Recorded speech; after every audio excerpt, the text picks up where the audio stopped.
রাজ্যে যুবক যুবতীদের সঙ্গে কিভাবে বেকারদের সঙ্গে কিভাবে প্রতারণা করা হচ্ছে সেটা তুলে ধরব।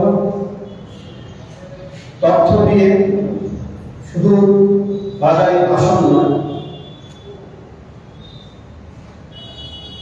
আপনারা জানেন একটা স্লোগান আজকাল বাজারে, আপকি বাত 400 পার। না রোজগার, না চাকরি, দ্রব্যমূল্য বৃদ্ধি নেই, বৃদ্ধি কমানোর কোনো নাম নেই। চারিদিকে শুধু হাহাকার, আর ওনারা বলছেন আপকি বাত 400 পার।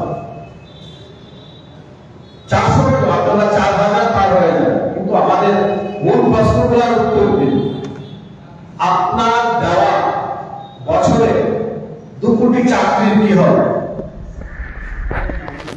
এই কথাটা কি আপনি বলেছিলেন না মিডিয়া বলেছিল? আপনি নিজে বলেছিলেন। আপনার দেওয়া ঘরে ঘরে 15 লক্ষ টাকা কোথায় গেল? এরকম প্রতিশ্রুতি দিয়ে উনি এসেছিলেন, তারপর এসে উনি বেমালুম ভুলে গেলেন। সেই 10 বছর আজ প্রায় অতিক্রান্ত। সেই 10 বছর, যে 10 বছর পর হিটলার বাংকারে মুখ লুকিয়েছিলেন, তারপরও আত্মরক্ষা করতে না পেরে সুইসাইড করেছিলেন, সেই 10 বছর সমাগত। একইভাবে হিটলার একইভাবে জার্মানি সিংহাসনে বসেছিলেন, যুবকদের উস্কিয়ে, যুবকদের স্বপ্ন দেখিয়ে, আর একইভাবে যুবকদের স্বপ্ন ভঙ্গ করেছিলেন। এবং হিটলার যে যে কারণে তার ধ্বংস রেখে এনেছিলেন এবং তিনি আত্মহত্যা করতে বাধ্য হয়েছিলেন, সে কারণগুলোর মধ্যে অন্যতম ছিল যে যুবক যুবতীদের তিনি স্বপ্ন দেখিয়েছিলেন, তাদের উজ্জ্বল স্বপ্নের ভবিষ্যৎ করা। সেই যুবক যুবতীরা যখন বুঝে গিয়েছিল যে না, এই সবটাই শুধু ভারতবাসী, যখন যুবক যুবতীরা এটা বুঝে ওর কাছ থেকে সরে গিয়েছিল, তখনই পরাজয় বরণ করে বাংকারে লুকিয়ে শেষ পর্যন্ত আত্মহত্যা করেছিলেন। সেই 10 বছর আজ সমাগত। প্রতিনিয়ত আমাদের যৌবনের সাথে মিথ্যা কথা বলা হচ্ছে। কয় বছর? 10 বছর অতিক্রান্ত হয়ে গেছে। আমাদের রাজ্য সরকার একই কায়দা গত 6 বছর ধরে রাজ্যের বেকারদের সঙ্গে এই ফর্মবাজি খেলা খেলে চলেছে।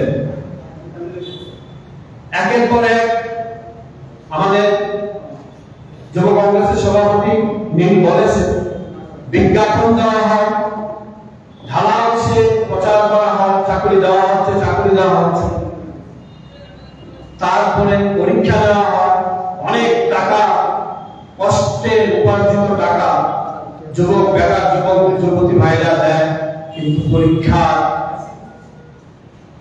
রেজাল্ট হয় না, রেজাল্ট হলে চাকরি হয় না, চাকরি হলেও সে চাকরি বাইরে চলে যায়, মালদা রাম খেতে খেতে চাকরির অফার বন্টন করে। আমি আজকে ক্যাটাগরিক্যালি কিছু তথ্য তুলে ধরব। ভাষণবাজি করে লাভ নেই, তথ্যগুলি আমি এই প্রেস কনফারেন্সের মাধ্যমে আমার রাজ্যে যুবক যুবতীদের কাছে তুলে ধরতে চাই।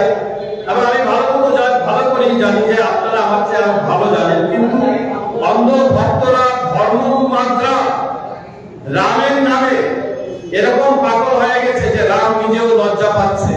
পেটে নেই খাবার, চারিদিকে আধার, এখন সকাল, চারিদিকে শুধুই আধার, পিম্বি আপকে বাত 400 পার।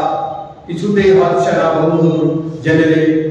কারণ এই জুমলা সে ধরা পড়ে গেছে সবার মোবাইলে, সবার মনে। কি সে দেখুন কিভাবে যুবকদের সঙ্গে আমাদের রাজ্যে, এটা শুধু একটা সিনপসিস, একটা ছোট্ট অংশ। এর আরো বড় কাহিনী রয়েছে, যা এই ছোট্ট সময়গুলা তুলে ধরা সম্ভব নয়। বহু পদ খালি, বিজ্ঞাপন হচ্ছে, পরীক্ষা হচ্ছে, চাকরি হচ্ছে না, চাকরি চলে যাচ্ছে বাইরে। রাজ্যে বেকার ঠকানোর খেলা, বেকারদের সাথে চতুরতার মাধ্যমে ঠকবাজি খেলছেন। এই রাজ্য সরকার। আর এই চতুরতা খেলার জন্য তারা আশ্রয় নিয়েছেন বিপিএসসি, টিআরবি, জেআরবি। মেধাবান যুবক যুবতীরা বয়স উত্তীর্ণ হয়ে যাচ্ছে, যেদিন পরীক্ষা দিচ্ছে তারপর বয়স উত্তীর্ণ হয়ে যাচ্ছে, পরীক্ষা রেজাল্ট আর হচ্ছে না। চাকরির নামে তারা অনেক টাকা জমা দিচ্ছে, একের পর এক। সেই টাকা কোথায় যাচ্ছে? পরীক্ষা হচ্ছে, চাকরি রেজাল্ট হচ্ছে না, চাকরি হচ্ছে না, অথচ টাকা কোথায় যাচ্ছে? ত্রিপুরা ইঞ্জিনিয়ারিং সার্ভিসের প্রিলিমিনারি পরীক্ষার কথা ইতিমধ্যে আপনারা জানেন। প্রশ্ন এরকম করা হয়েছে সিলেবাস বহির্ভূত, যে এর মধ্যে কেস হয়ে গেছে, এই চাকরি আর হচ্ছে না। আমরা বলবো ইচ্ছে করে সরকার এগুলি করছে, ওরা কিছুই জানে, ওরা কিছুই বুঝে না। ইতিমধ্যে আমার যুব বন্ধু বলেছেন শিক্ষা দপ্তরে কি হচ্ছে, সবটা উনি বলেন একই ব্যাপার, তারা কিছুই বুঝে না। শিক্ষা দপ্তরেই একমাত্র চাকরির একটা আশ্রয় ত্রিপুরা রাজ্যের ছেলে মেয়ে, ওখানে কিন্তু ট্যাগের মাধ্যমে চাকরি বন্ধ হয়ে গেছে। কেন বন্ধ হয়ে গেছে? 12 পাস করা ডিএলএড তারা শুধু প্রাইমারি টিচারের চাকরি করবে, উচ্চ যোগ্যতার তারা চাকরি করতে পারবে। কিন্তু এই সরকার না বুঝে নাকি দিয়ে দিয়েছে উচ্চ যোগ্যতা সম্পন্ন যারা তাদের। তাই এখন হল নোটিশ এসে গেছে, কোন ট্যাগ এর মাধ্যমে আপাতত বন্ধ। ওরা বুঝেনি, ওরা উচ্চ শিক্ষিতদের মানে গ্রাজুয়েট, পোস্ট গ্রাজুয়েট, বিএড তাদের চাকরি দিয়ে দিয়েছে প্রাইমারি টিচার। এটা হয় না। প্রাইমারি টিচার তারাই হবে যারা 12 pass, 50% and BEd higher qualified হবে না। ওরা নাকি বুঝে, ওরা কিছুই বুঝে না। ওরা এটাও বুঝে না সিবিএসসি বাংলা মাধ্যমে হয় না। তারপরে এই সমস্যাটা তৈরি করেছে। তারপর দেখুন জেআরবি নিয়োগ, একই জিনিস প্রমাণিত। গ্রুপ সি পদের চাকরি চলে গেছে বহিরাজ্যেও, তাহলে পিআরটিসি বাধ্যতামূলক কেন করা হয়েছিল? সব কিছুই জুমলা। যাদের চাকরি গেছে তাদের নাকি অনেকে চাকরি করছে না, অফার অ্যাকসেপ্ট করছে না। তাহলে এখানে খেলাটা দেখুন, ওয়েটিং লিস্ট দেওয়া হয়। বন্ধুরা একটু ভালো করে বুঝবেন, রাজ্যবাসীর কাছেও আমার আবেদন, জেআরবিটির কোনো ওয়েটিং লিস্ট নেই। যারা অফারটা অ্যাকসেপ্ট করবে না বা চাকরি পেয়ে যাবে, এই জন্য এই চাকরিটা করবে না, তাহলে এই পোস্টটা কোথায় যাবে? ওয়েটিং লিস্টের থেকে কেউ একজন আসবে, ওয়েটিং লিস্টে দেবে, তাহলে কাকে চাকরি দেবে? এখানে এই জুমলা। এবার কাকে চাকরি দেবে? আমরা, আপনারা কখনো পাবো। এরকম কোন রেজাল্ট আউট হয় না, সেটা এন্ট্রান্স হোক আর চাকরি হোক, যেখানে ওয়েটিং লিস্ট থাকে না। কিন্তু এই জুমলা সরকার, ডবল ইঞ্জিনের সরকার, এটা হয়েছে। তারপর দেখুন টিসিএস, টিপিএস 35টি পদে, পঞ্চায়েত এক্সিকিউটিভ অফিসার 400টি পদে, আইসিডিএস সুপারভাইজার 155টি পদে, সিডিপিইউ 23টি পদে। পরে আবার বলা হয়েছে যে না আরো কমিয়ে দেওয়া হবে। ফুড ইন্সপেক্টর 15টি পদে নিয়োগ প্রক্রিয়া।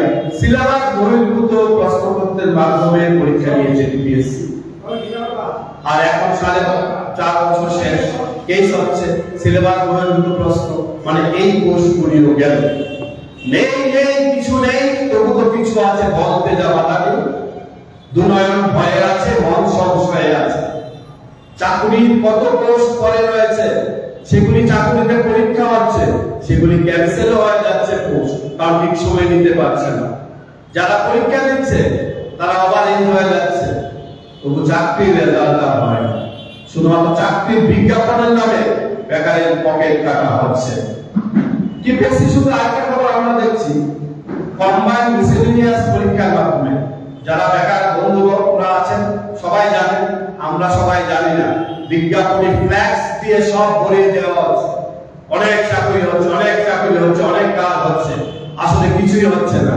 সুইগি, জমেটোতে চাকরি করছে কোনো মতে আমাদের এমএ পাস, এমএসসি পাস ছেলেমেয়েরা।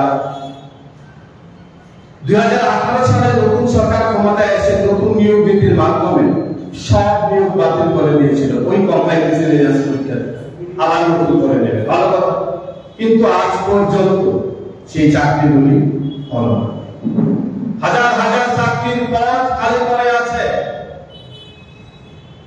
অথচ আমার রাজ্যের বেকার ভাই বোনেরা চাকরি পাচ্ছেন হাজার হাজার পদ। একটা লোক দেখিয়েছে বিআরটিসি বাইরে কেউ চাকরি পাবে না, সেটাও তারা মানে। রাজ্যে বেকার থামানোর খেলা এই মেইন লিডটা সরকার নিজে না নিয়ে কার মাধ্যমে করাচ্ছে? টিপিএসসি, টিআরবিটি, জিআরবিটির মাধ্যমে। তারা করছে প্রশ্ন সিলেবাস বহির্ভূত ভাবে, বাইরেটা বা ওটা চাকরি আর পাচ্ছে। এবং সবশেষে কিছুদিন আগে ত্রিপুরা ইঞ্জিনিয়ারিং সার্ভিসে সেটাও সিলেবাস বহির্ভূত। বহু বছর পর কিছু পদ হতো পূরণ হতো, সেই ইঞ্জিনিয়ারিং সার্ভিসের আর চাকরি হবে না। জিআরবিটি নিয়োগের মাধ্যমে একই জিনিস প্রমাণিত হয়েছে। 430টি পদ বাইরে চলে গেছে, ওয়েটিং লিস্ট রাখা হয়নি। এবার আসুন টিসিএস, টিপিএস 35টি পদে, সিডিপি প্রায় 4.5 বছর পার হয়ে যাচ্ছে, এখনো চাকরি হচ্ছে না। 6 বছর হচ্ছে কম্বাইন্ড মিসেলেনিয়াস পরীক্ষায় নেওয়া হচ্ছে না। এডুকেশন দপ্তরে যেখানে আমাদের চাকরির একটা বিশাল সেই শুরু থেকে ত্রিপুরা রাজ্যে, সেখানে আমি ইতিমধ্যেই বলেছি এমসিটি নির্দেশিকা জারি করে দিয়েছে যে প্রাইমারি টিচার হতে গেলে 12 পাস এবং ডিএমএড থাকতে হবে। এসটিবিজিটি নিয়োগ সংরক্ষণ নিয়োগ বহির্ভূতভাবে হওয়াতে বন্ধ হয়ে গেছে। আর সবশেষে যেটা বলবো, রাজ্যের প্রাথমিক স্কুলগুলিতে শিক্ষক সংকট আপনারা জানেন প্রচুর। বর্তমান সময়ে আমরা কাগজটা আপনাদের দিয়ে দেব, 13,000 জন শিক্ষক রয়েছে, 24,000 পদ আছে, তার মানে প্রায় 14,000 পদ খালি পড়ে রয়েছে। বেকারের চাকরি নেই, 14,000 পদ খালি। কি করবে এগুলি দিয়ে? বিক্রি করে দেবে। রেল বিক্রি হয়ে গেছে, এলআইসি বিক্রি হয়ে গেছে, আর বাকি শুধু আমার আপনাকে বিক্রি করা। চাকরির তো প্রশ্নই নেই, শুধু আমাকে আর আপনাকে বিক্রি করাটা তাদের বাকি আছে। সব চাকরি আদানি আম্বানির হাতে তুলে দেবে, আর আমরা হাত করে তাকাবো আর বলবো আপকে বার 400 বার। বন্ধু, সেই দিন এসে গেছে, সেই হিটলার সাজার, হিটলার হবার সাথ তোমার পূরণ হবে না। হিটলার স্বয়ং দেশকে দেখাতে চায়নি, আক্রমিত করছাই। আজকে এই প্রেস মিটের মাধ্যমে আমি আমার রাজ্যের যুবক যুবতীদের অনুরোধ করছি, তোমরা জানো এই সরকার কোনো চাকরি দেবে না। এর মধ্যে কিছু পুলিশ এক্সিকিউটিভ পদে 7,000 না 8,000 টাকা বিনিময়ে ওরা চাকরি দেবে বলে ইন্টারভিউ প্রশ্ন শুরু করেছে। ঘরে ঘরে ছেলে মেয়েরা চাকরি পাবে বলে দৌড়াচ্ছে। এমনকি এমনও কথা উঠেছিল মিডিয়ায়, চাকরিগুলি লোকসভার আগে দিয়ে দেবে, তাই তাড়াতাড়ি কাগজ জমা দিতে। ইনোসেন্ট ছেলে মেয়েরা তারা দৌড়ে আসতো, যেমন গেটে জব, যেমন গেটে লাইফ, কিন্তু হলো না চাকরি লোকসভা নির্বাচনের সময়। তাই আজকে যুব কংগ্রেস, আমাদের স্টুডেন্টস ইউনিয়ন, এনএসইউআই এবং প্রদেশ কংগ্রেস তরফ থেকে আমি সবার কাছে আবেদন করব, তোমরা জাগো, নতুন দেশ গড়তে হবে, সময় এসে গেছে, এই সুযোগ বারবার আসবে না। ধন্যবাদ। আর যদি কোনো প্রশ্ন থাকে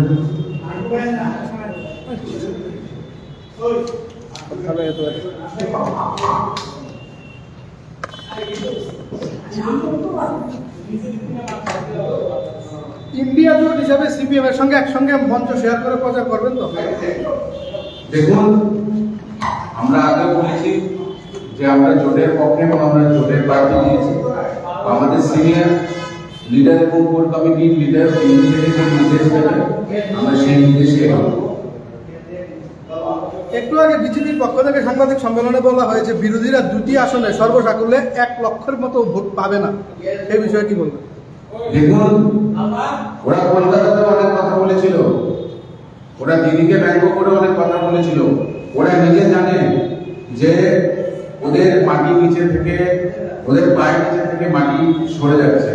ওরা নিজেরাই জানে যে দিনের পর দিন ওদের সমর্থকরা ওদেরকে চিচি করে চলে যাচ্ছে।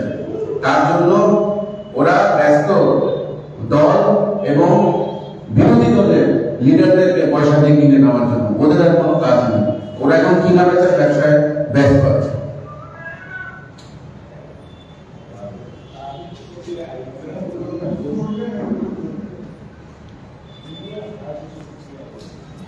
Thank you.